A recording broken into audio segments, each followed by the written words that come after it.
Hello guys, welcome back to my YouTube channel that is Mindful Movement. I hope all are doing good. ಇವತ್ತಿನ ಕ್ಲಾಸಲ್ಲಿ ನಾವು ನೋಡ್ತಿದ್ರಿ syllabus of first sem B com ಅವ್ರದ್ದು business decision and marketing structure ಸಬ್ಜೆಕ್ಟ್ದು. ಈ video start ಮಾಡೋಕ್ಕಿಂತ ಮುಂಚೆ ಇನ್ನೇ ನನ್ನ ಚಾನಲ್ ಸಬ್ಸ್ಕ್ರೈಬ್ ಆಗ್ದಿರಾ ಹಂಗೆ ವೀಡಿಯೋಸ್ ನೋಡ್ತಿದ್ರೆ ಪ್ಲೀಸ್ ಸಬ್ಸ್ಕ್ರೈಬ್ ಆಗಿ, ಲೈಕ್ ಮಾಡಿ, ಶೇರ್ ಮಾಡಿ ಆ್ಯಂಡ್ ಕಮೆಂಟ್ ಮಾಡಿ. ನಿಮಗೆ ಈ ಸಬ್ಜೆಕ್ಟಲ್ಲಿ ಬಂದು 5 ಚಾಪ್ಟರ್ಸ್ ಇರುತ್ತೆ, ಅಂದರೆ 5 ಮಾಡ್ಯೂಲ್ಸ್ ಇರುತ್ತೆ. ಫಸ್ಟ್ ಮಾಡ್ಯೂಲ್ ನಾವು ನೋಡೋದಾದರೆ ಇಂಟ್ರಡಕ್ಷನ್ ಟು ಬಿಸ್ನೆಸ್ ಡಿಸಿಷನ್. ಅದರಲ್ಲಿ ಬಂದು ಇಷ್ಟು ಟಾಪಿಕ್ಸ್ ಅನ್ನೋದು ಕವರ್ ಆಗಿರುತ್ತೆ. ಆ್ಯಂಡ್ ನಾವು ಸೆಕೆಂಡ್ ಮಾಡ್ಯೂಲ್ ನೋಡೋದಾದರೆ ಕನ್ಸಪ್ಷನ್ ಆ್ಯಂಡ್ ಡಿಮ್ಯಾಂಡ್ ಅನಾಲಿಸಿಸ್. ಅದರಲ್ಲಿ ಬಂದು ಡಿಮ್ಯಾಂಡ್ ಬಗ್ಗೆ ಇಷ್ಟು ಟಾಪಿಕ್ಸ್ ಇದ್ದರೆ, ಕನ್ಸಪ್ಷನ್ ಬಗ್ಗೆ ಇಷ್ಟು ಟಾಪಿಕ್ಸ್ ಇದೆ.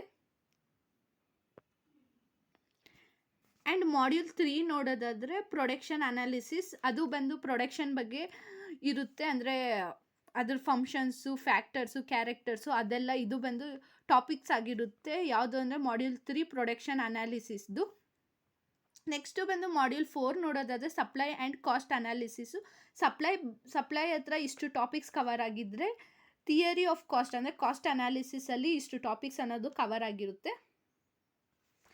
ಆ್ಯಂಡ್ ಮಾಡ್ಯೂಲ್ 5ಅಲ್ಲಿ ನಾವು ನೋಡೋದಾದರೆ analysis of revenue, price and market. ಇದು ಬಂದು ಮಾಡ್ಯೂಲ್ 5 ಆಗಿರುತ್ತೆ. ಅದ್ರ ಕೆಳಗಡೆ ಟಾಪಿಕ್ಸ್ ನಾವು ನೋಡೋದಾದರೆ ಇಷ್ಟು 5th ಚಾಪ್ಟರಲ್ಲಿ ನಿಮಗೆ ಇಷ್ಟು ಟೋಟಲ್ ಟಾಪಿಕ್ಸ್ ಅನ್ನೋದು 5th ಚಾಪ್ಟರಲ್ಲಿ ಕವರ್ ಆಗಿರುತ್ತೆ. ಯಾವುದು ಅಂದರೆ analysis of revenue, price and ಮಾರ್ಕೆಟಲ್ಲಿ. ಐ ಹೋಪ್ ವಿಡಿಯೋ ಇಷ್ಟ ಆಯಿತು ಅಂತ, ಎಷ್ಟೆಲ್ಲ ಸಿಲೆಬಸ್ ಇದೆ ಅನ್ನೋದು. Okay, see next video.